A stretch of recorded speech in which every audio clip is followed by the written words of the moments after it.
maintenant à nous intéresser à cette notion de jalousie fraternelle. Alors, La Rochefoucauld disait que celui qui n'est pas jaloux ne peut pas aimer. Ça veut dire quoi? Ça veut dire que la jalousie va absolument avec l'amour. Et lorsqu'on est jaloux de quelqu'un, c'est parce qu'on a des sentiments positifs très forts vis-à-vis de cette personne. La jalousie est une émotion, c'est-à-dire qu'elle se construit dans la relation avec l'autre, et c'est une émotion. On la retrouve dans toutes les cultures et vraiment sur l'ensemble de la planète. Elle s'exprime peut-être différemment, mais le ressenti qu'elle implique est absolument le même partout, et c'est une émotion également intemporelle. C'est-à-dire depuis des temps, on a constaté que lorsque des personnes sont en compétition pour un enjeu qui leur paraît essentiel, eh bien, ils vont ressentir. Alors, concrètement, qu'est-ce que c'est la jalousie? Eh bien, c'est un mix, c'est une espèce de mélange, une série d'émotions primaires, la tristesse, la colère, la culpabilité, la pratique, et elle s'installe à cause de la croyance selon laquelle on est perçu par l'objet de l'amour comme inférieur à ses attentes ou en compétition avec un autre objet d'amour qui peut mieux répondre aux besoins. Bon, pour faire simple, lorsqu'on est jaloux, on a toujours l'impression que le rival est meilleur que nous et peut combler mieux les attentes de notre objet d'amour.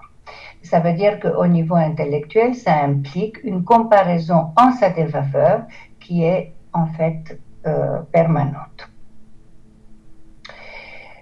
Le jaloux se compare toujours à l'autre et par un biais de réflexion, il va se trouver en infériorité. D'où toute une série de ressentis forts, l'admiration et le mépris, l'intérêt et le désintérêt, etc.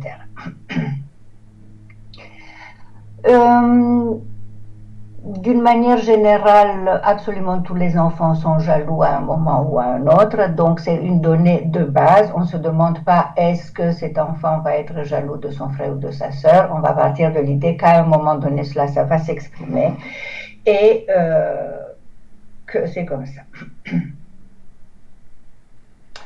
Ce que je vous ai décrit, ça peut paraître, bien entendu, c'est très douloureux. En fait, c'est une émotion pas facile à gérer, mais elle n'a pas que des mauvais côtés, parce que assez souvent, le fait d'être jaloux mobilise à l'action, pousse à l'action et fait en sorte que la personne qui l'éprouve se dépasse soi-même dans la réussite, dans les réalisations, pour pouvoir correspondre dans sa qui est attendue de lui. De notre côté, cette jalousie structure la personnalité et aide d'une certaine façon à gérer l'expression émotionnelle. C'est vraiment très important, on va en rediscuter avec la notion de rivalité, mais de pouvoir gérer la jalousie, c'est aussi une façon de gérer par la suite la réaction émotionnelle. Globalement, ça vient de deux. Comme je vous ai dit, c'est pardon, je recommence. L'objet primaire de la jalousie, c'est la peur de un privilège ou en tout cas une relation ou un objet, surtout une relation qui est fortement investie. Quelle peut être la relation la plus investie pour un enfant? C'est évidemment celle à ses parents. Donc une première source de la jalousie, c'est la crainte de perdre l'attention parentale et avec elle tout l'amour et la protection de l'enfant à besoin.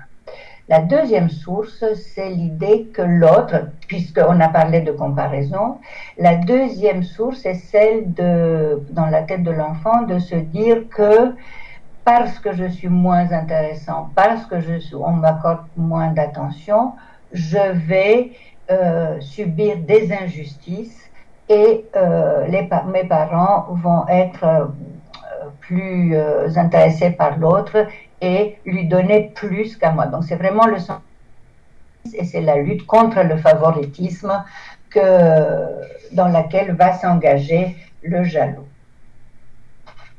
Alors maintenant, comme je vous disais, il s'agit donc de quelque chose d'inévitable, mais ça peut être plus ou moins fort selon différents éléments et différents facteurs. Juste une parenthèse avant pour vous dire que ce sentiment, cette émotion de jalousie va suivre des phases, par moments plus fortes, à d'autres moments moins fortes, mais qu'en général, elle peut rester toute sa vie ou se résorber, surtout à l'âge adulte. Alors la jalousie peut être plus ou moins intense selon différents facteurs, comme je vous disais, parmi lesquels le caractère de l'enfant. On connaît tous des enfants un peu plus rationnels ou d'autres vraiment très, très émotifs, comme on dit, très émotionnels. Et pour ces enfants-là, évidemment, le ressenti va être beaucoup plus fort que pour des enfants qui sont plus... pas en retrait, mais on va dire un peu plus rationnel, un peu plus intellectuel, un peu plus intellectuel.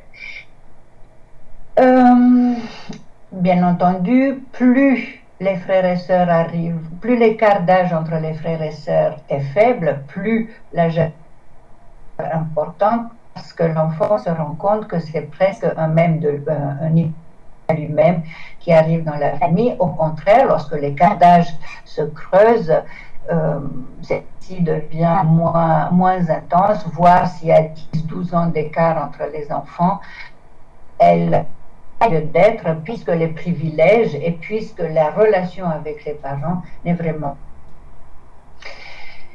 Maintenant, un autre facteur qui entretient la jalousie et qui est assez important à retenir, des caractères, ça, on n'y peut rien.